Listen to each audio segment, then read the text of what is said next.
lo primero que nos interesa es que podamos parar un poco el juego y poder ver el proyecto ahora de manera que apuntemos a la síntesis del proyecto. Y para eso necesitamos que estos 3 niveles de respuesta del proyecto estén ajustadas. Tanto la cuestión del urbano, lo del nivel edilicio y lo del nivel celular. Entonces, me parece que la primera condición que tenían las 3 localizaciones y el programa arquitectónico es que estaban en condición de paisaje y de edificio híbrido apuntando a esta cuestión de mixtura de usos.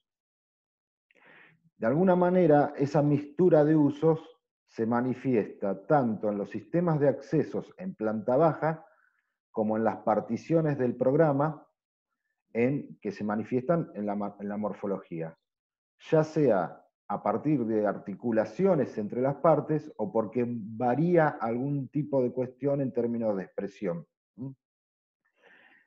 Este trabajo parece que es como muy interesante la escala que aborda, entendiendo 2 o 3 cuestiones y tomando algunas decisiones con respecto a eso. Primero, posicionarse casi como un objeto único al cual se le practican ciertas horadaciones, o sea que prioriza el todo por sobre las partes y que busca de alguna manera entrar en diálogo con el tejido existente. El edificio de acuarela hacia la izquierda y el edificio de la esquina, que tiene una altura de 10 u 11 pisos. Entonces, entre esas 2 alturas, y a partir de tomar la geometría del terreno en su totalidad, o sea, como las 3 calles más las medianeras, considera que hay un volumen edificable al que le pueden practicar ciertas horadaciones. Y además incorpora nociones que tienen que ver con la idea de materialidad, sistemas de cerramientos y de aventanamientos para captura de paisaje. Pero ustedes ahí ven que la idea es que sea como un edificio monolítico, uniforme, monocromático, que solo manifiesta algún tipo de articulación entre estas 2 piezas para generar justamente el acceso al conjunto. Entonces me parece que en ese sentido es como un edificio muy claro. Y uno cuando ve las láminas se da cuenta que están así, que lo han estudiado. Cada una de estas aproximaciones que hablábamos de lo multiescalar, ¿no? De cómo se ve el edificio desde en el skyline, cómo se ve el edificio en ciertas aproximaciones, cómo se le ve el edificio en planta baja y cómo se ve desde el conjunto hacia el paisaje. Por ejemplo, esta imagen del patio interior, a esta otra donde empieza a haber algunos quiebres para que incorpore el asoleamiento, diferencias de materiales, etc. Entonces, digamos que acá hay una primera aproximación de cómo el edificio se adecúa a las condiciones no solo de paisaje, sino a las condiciones que hablábamos en términos de cultura material. Este otro, puesto en Rosario, es un edificio que por otra parte el proyecto ha crecido mucho de lo que venían realizando los chicos. Me parece que lo que está muy bien es cómo entra, a partir de caracterizar al diario, la capital, lo pone en valor y empiezan a entender cómo el edificio se separa del diario, genera una calle, esa calle también permite otro eje que lo agujerea, para diferenciar, primero, cuestiones programáticas dentro del edificio, entre un área de oficinas y un área residencial, pero ese mismo tajo es el que lo conduce a una posible entrada nueva del diario, que es esta imagen de acá arriba, cuando uno ve que desde esa posible entrada del diario se vincula con el río, con el paisaje, con el edificio. Y con soluciones bastante austeras, ¿no? Digamos, con 2 gestos y 2 articulaciones, nada más, una puesta en altura y otra en planta. En planta genera la pasante y en altura separa lo que es las distintas funciones. Digamos, consigue un edificio bastante noble. Este otro me parece que es un proyecto que está bastante acabado en todos sus aspectos, y me parece que la idea de objeto único, ¿no? Pero que va tomando distintas topografías en relación a cómo llega al suelo, se despega del suelo y toma densidad y altura, eh, está bien resuelto. Además, la posición de la torre valorizando la esquina, ¿no? Digamos, como buscando, porque uno se imagina que desde la calle lateral, yendo hacia la ciudad, este edificio empieza a sobresalir tanto desde el interior hacia la costa como en el paisaje mismo de la costa. Y hace, bueno, después con respecto al edificio en sí mismo hablaremos. Este otro parece que es muy interesante, digamos, cómo resuelve dos o tres cuestiones. Una, eh, esta cuestión de las distintas alturas, ¿no? Cómo resuelve esta, cómo pone en valor la esquina, cómo resuelve la medianera, y adopta un lenguaje, ¿no? Como bastante racional, austero, digamos, que busca casi mimetizarse con, por ejemplo, este tema de las fajas horizontales del edificio de Cabo Corrientes.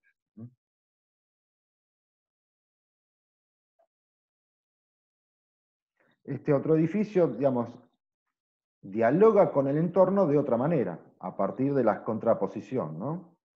Ahora, tiene aproximaciones al edificio como objeto puesto en la trama urbana y en consideración del paisaje, generando nuevas condiciones morfológicas y espaciales que tienen que ver de alguna manera con el habitar contemporáneo y la idea de edificio poroso que busca resolver el problema entre el fondo y el frente, así como la esquina y la relación con el edificio de Testa. Probablemente uno pueda requerir todavía algún tipo de ajuste acerca de cómo el edificio llega con respecto al edificio Acuarel. O, por ejemplo, cómo pareciera casi que estuviera puesto en un terreno llano cuando todavía son muy tímidas la resolución del pliegue del suelo. Que ese tema del pliegue del suelo me parece que es muy importante, sobre todo en el terreno de Mar del Plata, por las diferencias de altura entre calles y por la condición del suelo, que no es un suelo maleable, sino que es un suelo súper duro. Tenemos roca, con lo cual es de muy difícil trabajo. Entonces, parece que esa cuestión de empezar a pensar cómo el edificio llega al suelo y cómo es el suelo y el pliegue de ese suelo, me parece que finalmente es lo que va a cerrar los proyectos en Mar del Plata. Este otro, digamos, es muy claro en cuanto a es un recurso que es bastante común en los proyectos de Buenos Aires, el edificio que enchapa la medianera y completa tejido, y el edificio aislado que empieza a dialogar, ¿no?, con los edificios que están sobre Avenida Bullrich. Seguramente uno le pediría a este proyecto que tuviera como mayor sensibilidad en los testeros del edificio, es decir, los lados cortos, ¿sí?, estos lados, acerca de cómo se resuelve en términos de fuga de paisaje hacia estos lugares o en términos de objeto arquitectónico puesto en la trama urbana.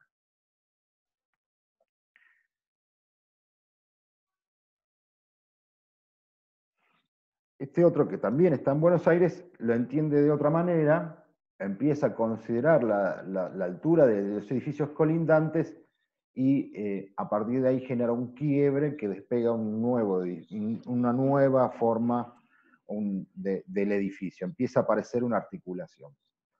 Con respecto a eso, digamos, hay que empezar a considerar, graduar la cantidad de articulaciones que necesitan los edificios, ¿sí? Porque cada vez que uno articula, genera un espacio que empieza a ser ocioso. Entonces acá hay como un exceso de articulaciones, en planta baja, primer piso, segundo piso, luego aparece este otro, el tema de las escalas, por ejemplo, aquí hay 20 metros de altura. Me parece que el proyecto está muy bien resuelto en términos de frentes, alturas, relaciones de borde, perímetro libre que busca el paisaje, etcétera, pero que todavía puede requerir ajustes acerca de cuánto cupo y cuánto vacío. Esa cuestión de cuánto cupo y cuánto vacío no es menor, es algo que vamos a insistir bastante. Ustedes ven que acá, por ejemplo, es una solución similar, pero la cosa está como más acompasada. Digamos, esos huecos, si bien tienen mayor iteraciones, mayor cantidad, tienen escalas más reducidas. Probablemente a uno le gustaría que estos datos que vienen del Skyline sobre Bullrich tuvieran algún tipo de manifestación con respecto al edificio. Y hasta uno podría pensar que eso también tiene alguna implicancia en términos de cambios programáticos, o sea, cambio de tipos de células, y que requerirían ese tipo de células, por ejemplo, nuevas materialidades, y que, por ejemplo, uno podría decir, bueno, arriba el vidrio busca un espejado más para asimilarse al cielo y casi que desaparezca la torre. Este otro, me parece que es una muy buena pieza en términos de objeto arquitectónico, casi que cierra la manzana y se entiende el edificio más desde Avenida Libertador que desde Bullrich. Interesa, por ejemplo, cómo resuelve, ya estamos hablando ahora de la escala edilicia, ¿no?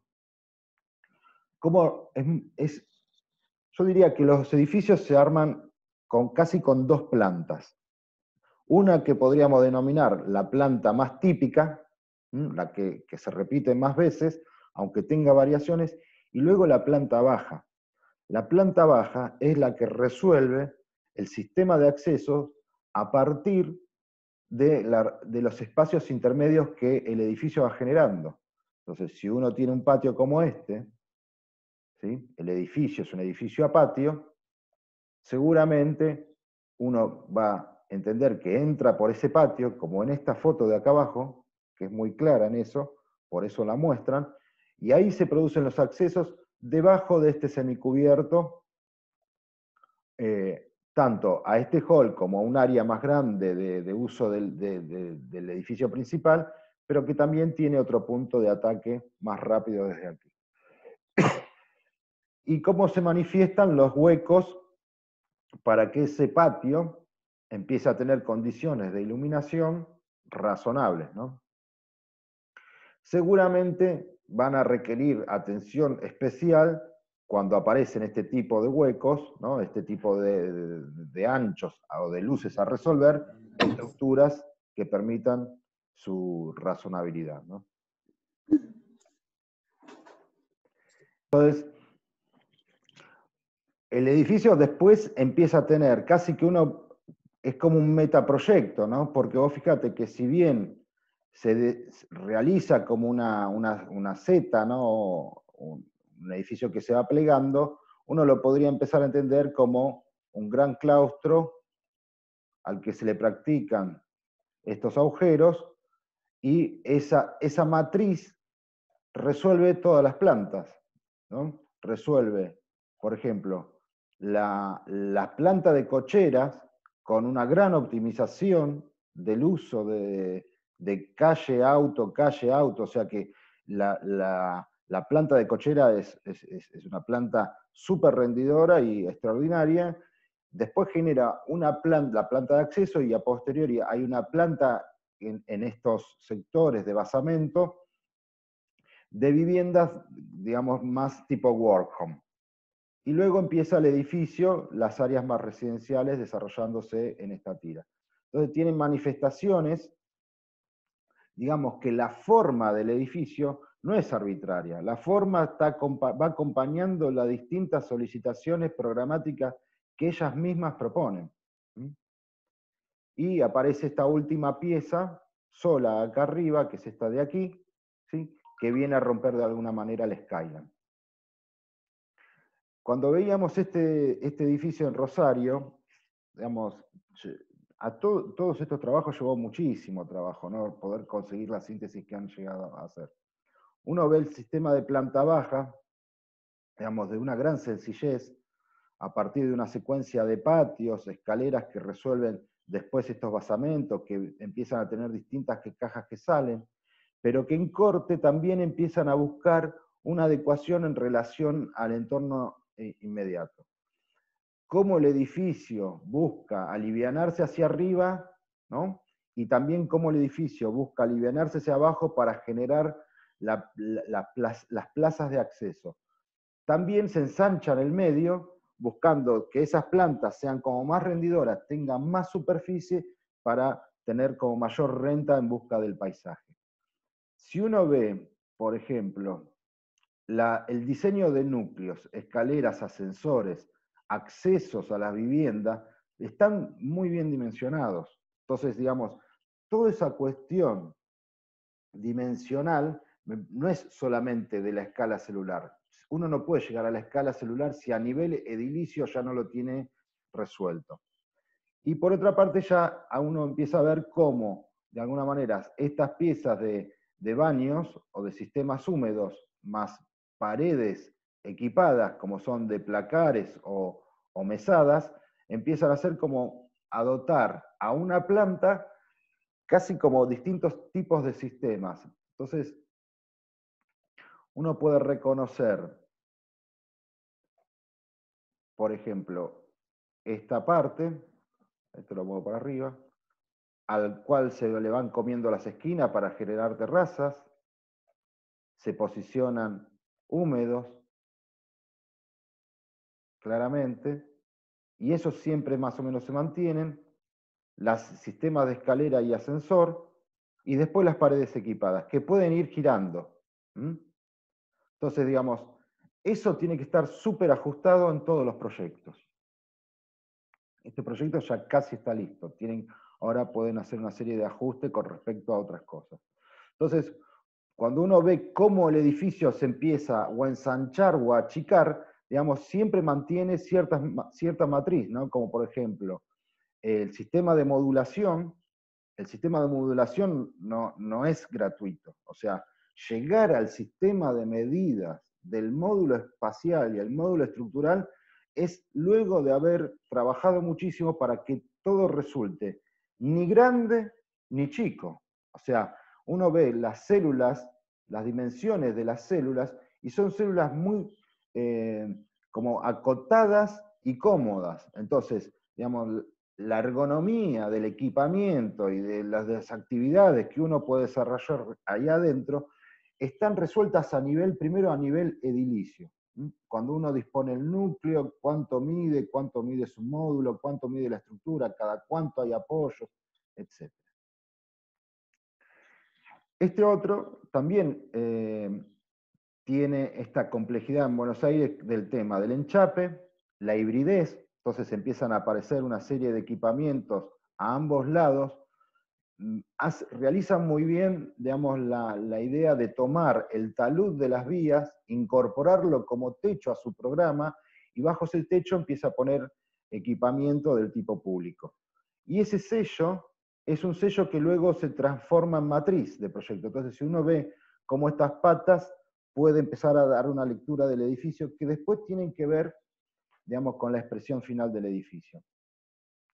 Entonces, ¿cómo esto se resuelve y se tiene que articular en planta baja, en planta de cochera, ¿no? Entrada de auto, posición de núcleo, sistema de calles, estacionamientos, bauleras, salas de máquina, digamos, está toda la cocina gruesa del edificio ahí abajo, cómo esa misma matriz resuelve las plantas complementarias de equipamientos, ya sea para el edificio, Zoom, gimnasio, como áreas de oficina con su núcleo particular, núcleos sanitarios despegados, no están dentro del espacio, sino están por fuera del espacio. Digamos, esa síntesis es la que hay que hacer en la mayoría de los trabajos, ¿sí? Y cómo el edificio, a medida que va llegando hacia arriba, empieza a despojarse, ¿no?, de partes, hasta llegar a la torre. Probablemente uno le pida que tenga menos cantidad de agujeros, sobre todo cuando la terraza está hacia adentro de la forma. O sea, cuando la terraza está acá, uno dice, y la verdad que yo pongo el cerramiento acá, un solo cerramiento en lugar de 3, y tengo más metros cuadrados. Entonces, hay que tener mucho cuidado acerca de qué cantidad ocupo y qué cantidad dejo libre. Como patrón mínimo, uno tendría que decir que una torre no puede tener menos de 8 dormitorios por planta. Entonces, uno puede tener viviendas más grandes o más chicas. Uno podría tener 4 viviendas de 2 dormis, 3 viviendas, una con 3 y dos con 3 y una con 2, pero lo que no podemos tener es una torre que tuviera solamente 4 dormitorios. Entonces, revisemos las torres. Esto de los geometrales en los alzados, el ponerse a diseñar la fachada en los alzados y no en el 3D me parece que es fundamental, porque uno acá empieza a ver proporciones, empieza a ver todas esas líneas intermedias que hablábamos al principio, dinteles, antepecho, particiones verticales, que se cierra, que se abre, ¿sí? Y que esto está resuelto a nivel edilicio.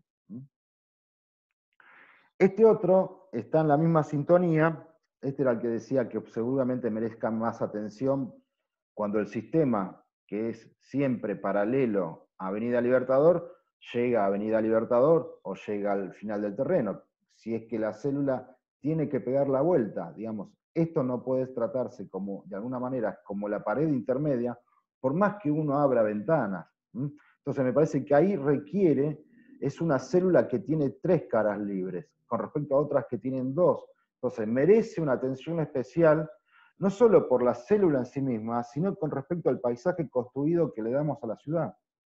Cuando hacemos arquitectura, no hacemos arquitectura ni para un propietario, ni para nosotros. Hacemos arquitectura para el conjunto de la sociedad.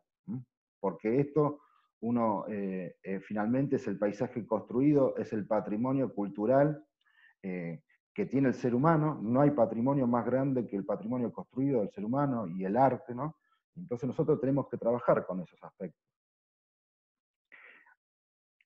Estas células son de este trabajo anterior, ¿no? Entonces, hay varios trabajos que andan por este camino. Yo diría que acá habría que mirar algunas cuestiones. Por ejemplo, ellos trabajan con el tema de los grupos de convivencia, digamos, en función de las superficies y de las particiones que tienen las unidades, ¿qué conjunto se imagina que puede convivir ahí? Por otra parte, cómo se incorpora la noción de trabajo adentro de la vivienda. Entonces, uno tendría que, por ejemplo, preguntarse en estas viviendas cómo es una vivienda que si tengo que entrar por acá y solamente tengo esta entrada, cuando voy arriba y viene el hijo y el tipo está trabajando, etcétera, etcétera. Entonces, esa complejidad hay que resolverla. Amén de eso, la cuestión dimensional, la superficie de la célula es algo que uno tendría que poner acá abajo, tantos metros cuadrados. Porque no puede estar ni de más ni de menos. Tenemos que tener la superficie precisa. Si no, estamos diseñando mal. Y diseñamos metros cúbicos además de metros cuadrados. Entonces, por ejemplo, pues áreas de guardado. En esta célula no hay, por ejemplo, áreas de guardado. ¿Sí? Entonces, ¿cómo no tiene, por ejemplo, expansiones esta? Y las otras sí. Entonces, o tienen todas o no tienen ninguna. Aún así, me parece que las células están como muy bien, están como bastante acotadas en sus dimensiones. En cuanto al equipamiento que utilizan, hay que saber equipar. Digamos, este equipamiento es dudoso, estos son mejores equipamientos, probablemente le esté faltando con más cantidad. O sea, si no, finalmente, ¿para qué diseñamos? ¿No? Si se corta, volvemos a entrar. Entonces estábamos con el nivel celular. Entonces, todo lo que ustedes dibujen es todo lo que uno tiene que diseñar, digamos. Los baños, por ejemplo, en estas unidades son como muy correctos, ¿sí? Las dimensiones de los baños, comparada a la de un toilet, la dimensión de esta escalera, placares, dormitorios, ¿sí? O sea, hay que tener como una rigurosidad y una precisión en el plano de lo dimensional y en el plano de las ideas, acerca de los criterios que hablamos, de modos de habitar y flexibilidad. Probablemente lo que esté faltando acá es la relevancia que tiene la estructura para conseguir esa cuestión, ¿no? Entonces uno en principio empieza a ver que cómo es la relación entre estructura y cerramiento, por lo menos aquí en planta, es dudosa.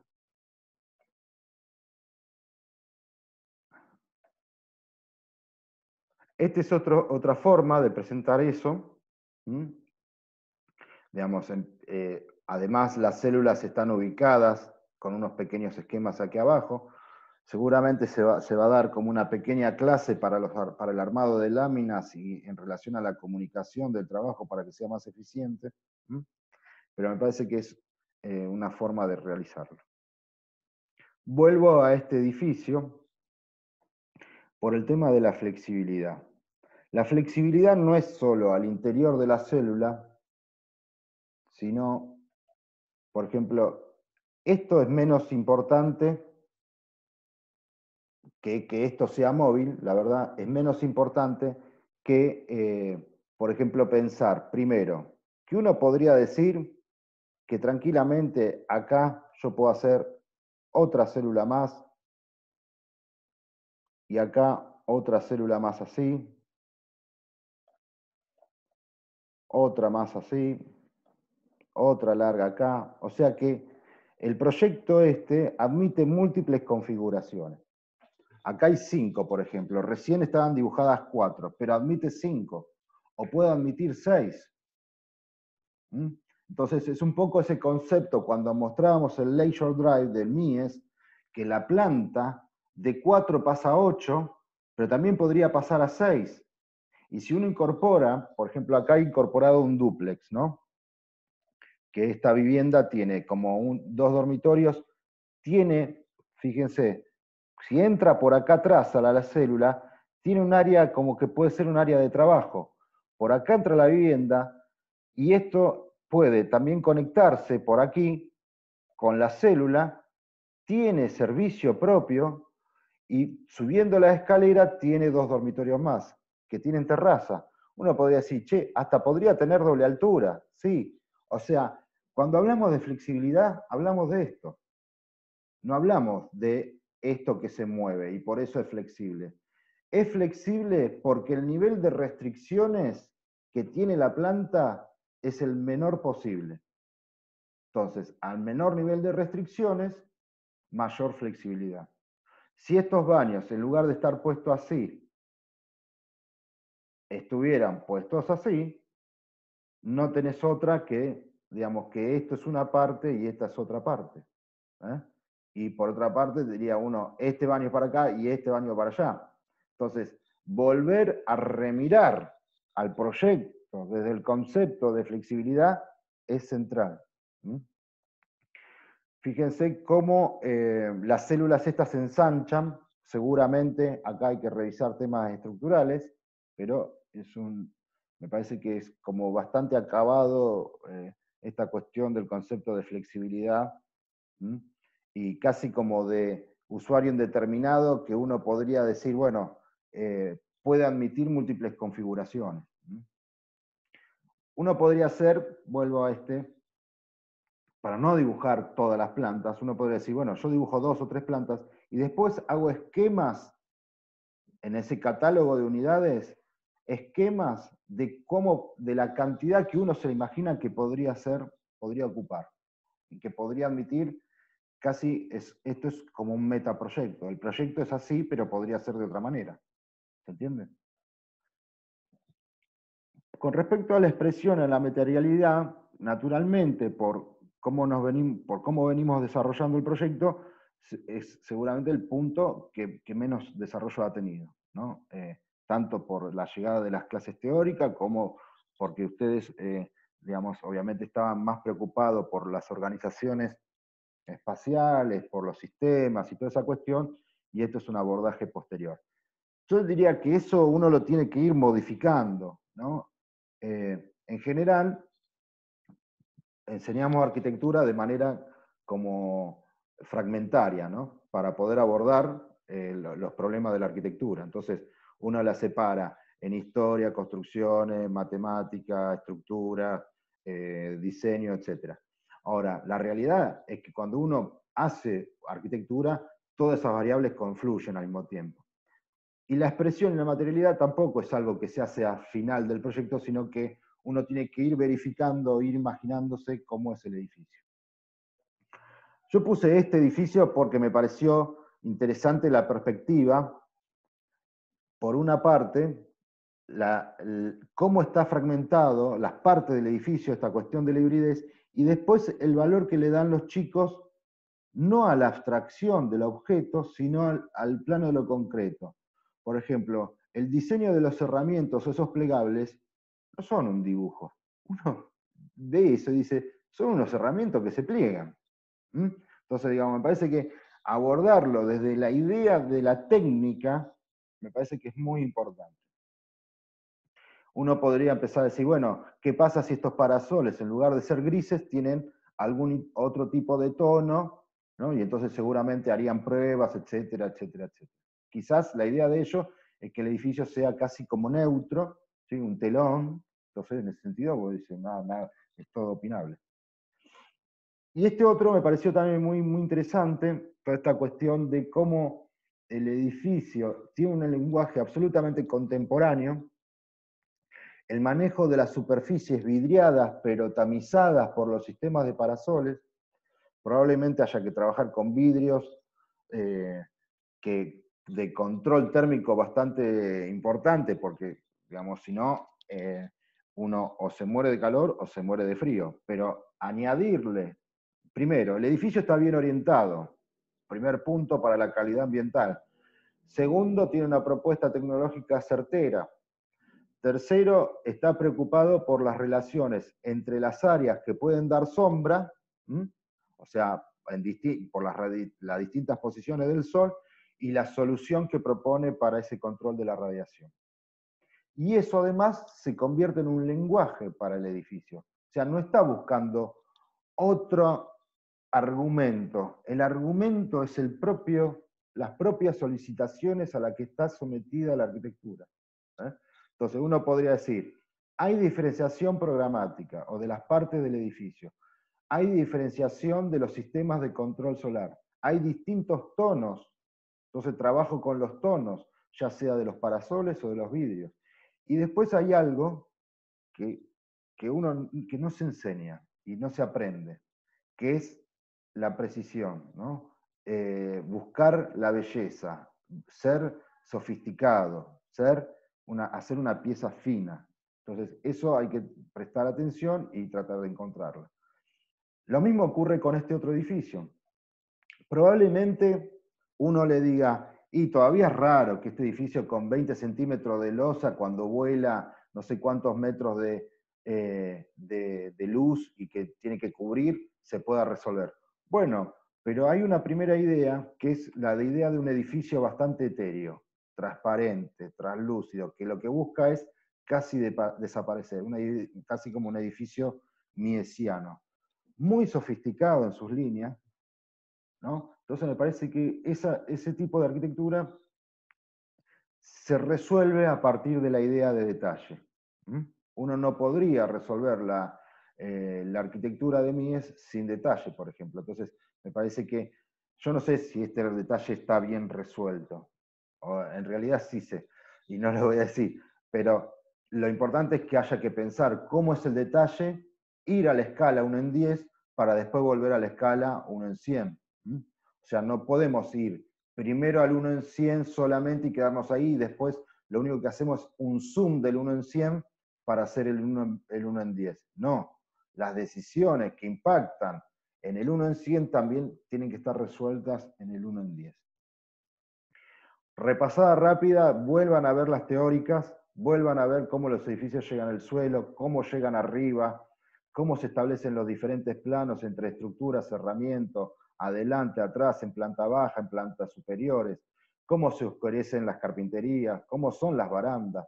Si el edificio es vertical, si el edificio es una trama más horizontales, Si cuando aparecen puentes tienen que aparecer estructuras diferenciadas para resolver esos puentes, como estas vigas postezadas muy finitas que tiene Solsona para resolver las torres al río, o soluciones materiales que tengan que ver con la masa, con la idea de lo pesado, no solamente lo liviano puede tener una imagen contemporánea, la masa también puede ser susceptible de entenderse como una idea de contemporaneidad, y bastante racional en términos del control de lo climático.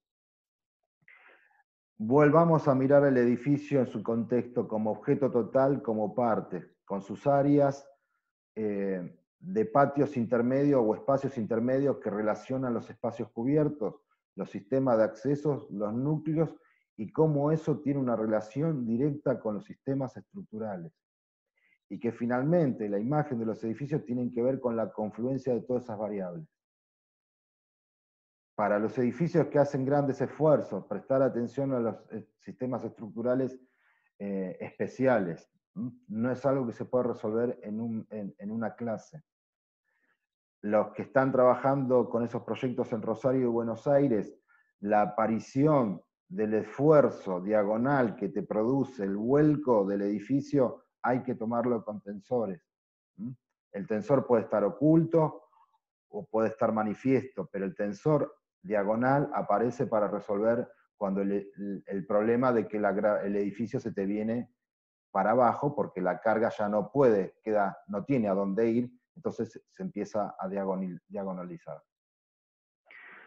Veamos el tema de articulaciones. Digamos, tenemos como una tendencia donde hay un cambio de plano, aparece una articulación.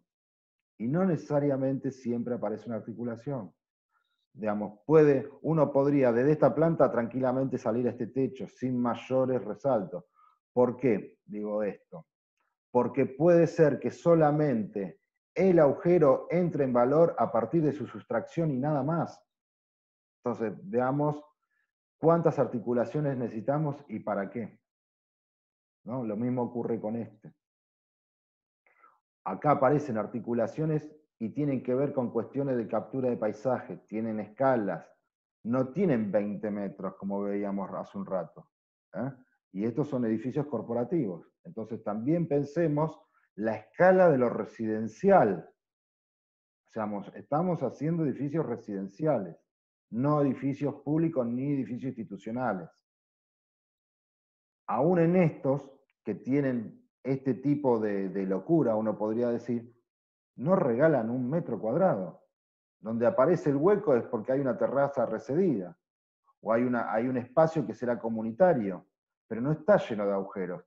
O sea, la diferenciación del píxel, de la parte, por sobre el todo, la hace con pequeños movimientos y cambios de material. La belleza de lo sencillo, ¿sí? Este es un edificio articulado, pero articula en planta y en corte. La manifestación de la estructura y el cerramiento como expresión del edificio, los remates y llegadas a planta baja, el diseño sofisticado de la parte, de las carpinterías, sus dinteles, antepechos, si es de vidrio, si es pesado, si es de aluminio, si es de acero inoxidable, si refleja, no refleja. Tienen un universo de cosas para realizar. El control de la fachada en su ancho, ¿no? Estos 2 metros que incorpora los espacios intermedios y que tienen control ambiental de la radiación solar.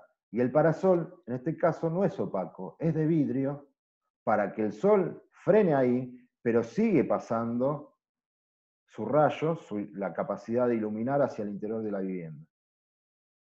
La precisión de los detalles, de los diferentes tipos, pesados, livianos, practicables. Por ejemplo, no sabemos en las fachadas si las carpinterías se abren o no se abren. Y las carpinterías se abren. Así que... Por aquí no. Nosotros hablábamos, ¿se ve esto? Sí. Sí. Bueno, nosotros ahora estamos parados como en la preentrega 3, o sea, estamos parados por acá, ¿no?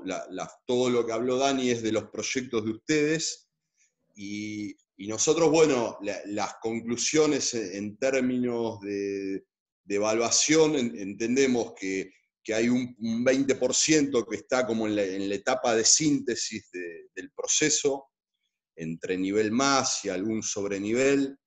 Hay un 35% como de clase media, ¿no? Que tiene buen planteo, pero falta alguna resolución, ya sea en los sistemas de medidas como en los ceros o espacios intermedios. Y creo que la síntesis, hoy, cuando nosotros mostramos cochera y diseñamos cochera, no es porque nos gusta acomodar autos, ¿viste? Es porque vos cuando ves una cochera bien armada, la estructura, el núcleo, entendés que en cada planta que uno piensa el proyecto, la tiene que desarrollar, y el tipo que desarrolla una cochera es porque seguramente desarrolló los sistemas, desarrolló el cero. Entonces digo, cada uno después tendrá nivel, o nivel más o nivel menos, porque tendrá grados de resolución en algunas escalas, ya sea la urbana, la edilicia o la celular,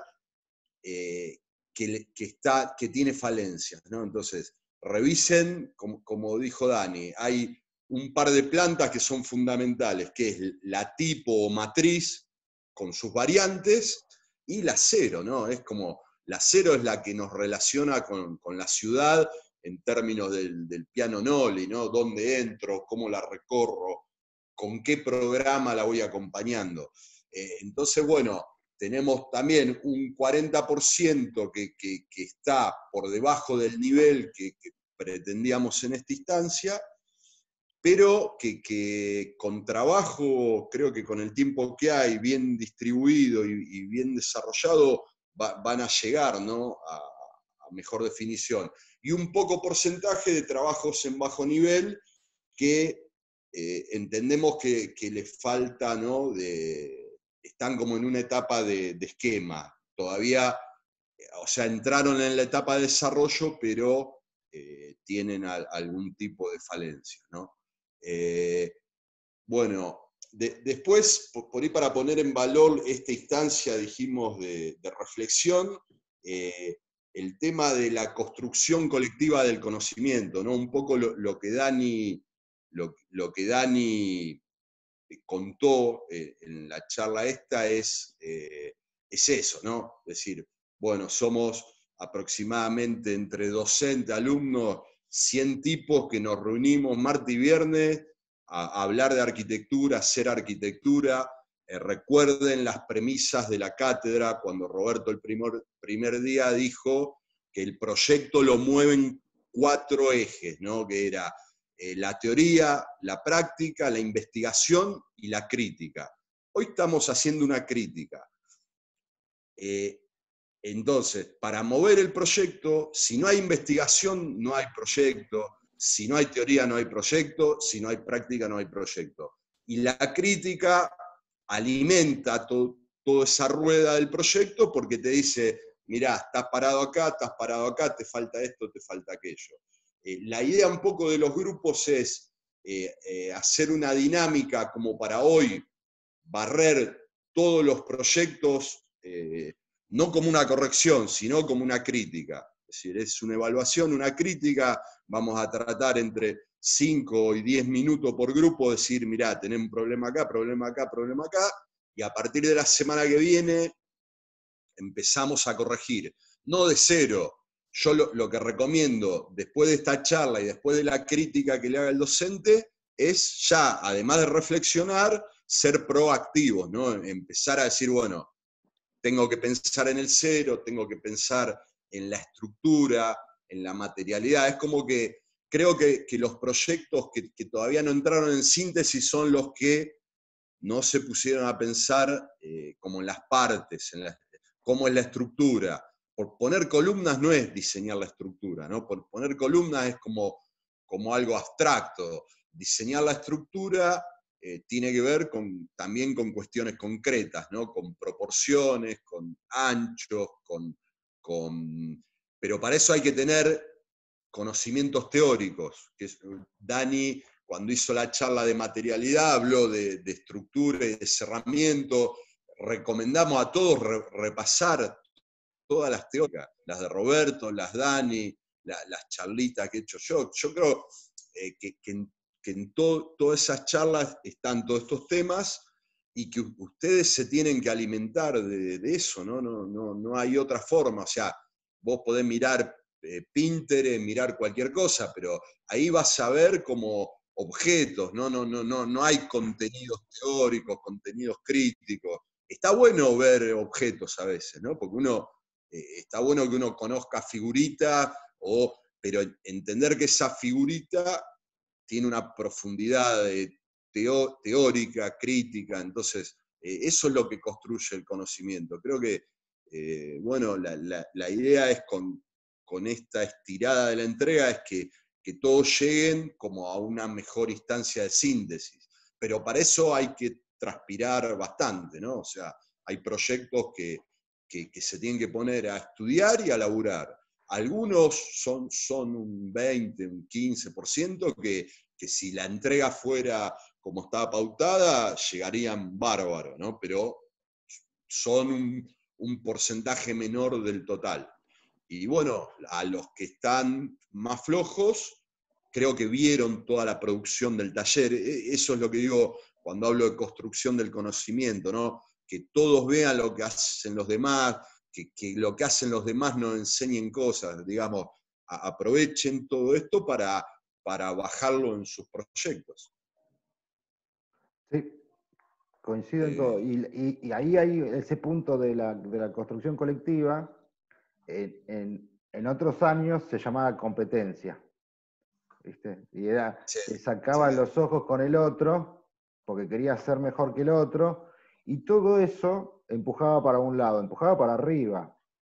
Hoy todo eso está en discusión y hay posiciones y qué sé yo, y no vamos a entrar a eso. Lo único que digo es, si vos tenés un terreno en Rosario, mira lo que están haciendo tus compañeros en otras comisiones en Rosario. Si vos tenés una torre, y mira las otras torres, ¿sí? Porque no es para, le voy a chorear al otro, nada de eso. Es para pensar que hay cosas que te pueden servir y es como... todos somos salieris de alguien, ¿no? Es así. Digamos, a partir de toda esa subjetividad puesta, construimos una objetividad nueva. Y yo creo que la cátedra es eso, finalmente una posición objetiva sobre una arquitectura hecha a partir de distintas miradas y distintas subjetividades, y me parece que eso es riquísimo.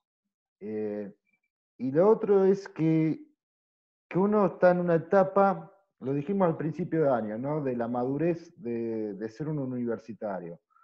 Cuando terminen cuarto año, ustedes van a estar ya, empiezan a mirar el horizonte y el horizonte está ahí nomás y son profesionales. Y ahí tenés un rol con lo social totalmente diferente. En términos de qué podés hacer vos. ¿Qué podés hacer vos? Entonces, yo creo que uno puede hacer lo que quiera. Por lo menos lo tiene que intentar, ¿viste? Y para eso lo que tiene que tener es una idea. Una. Que es dificilísimo tener una idea. Entonces, digo, me parece que estamos en condiciones, yo me siento un afortunado, y me parece que ustedes también deberían hacerlo, estar en una universidad pública, donde no pasa en muchos países que el conjunto social esté bancando de alguna manera que nosotros podamos ser personas que seamos agentes de cambio en lo social y cultural. Y eso requiere, te imprime a vos una responsabilidad. Entonces nosotros la entendemos así. Si ustedes piensan que ser arquitecto es tener un título para después que venga un tipo y te contrate, qué sé yo, eso también es parte, ok, fenómeno. Ahora, finalmente es parte de la cultura material e intelectual lo que hacemos. Entonces, precisa del mayor esfuerzo. Y siempre el mayor esfuerzo en algún momento es reconocido. Siempre en algún momento es reconocido. Si no es acá, será en otro lugar. Ahora, vos ponete la vara lo más alto que puedas. Vos ponete la vara lo más alto que puedas.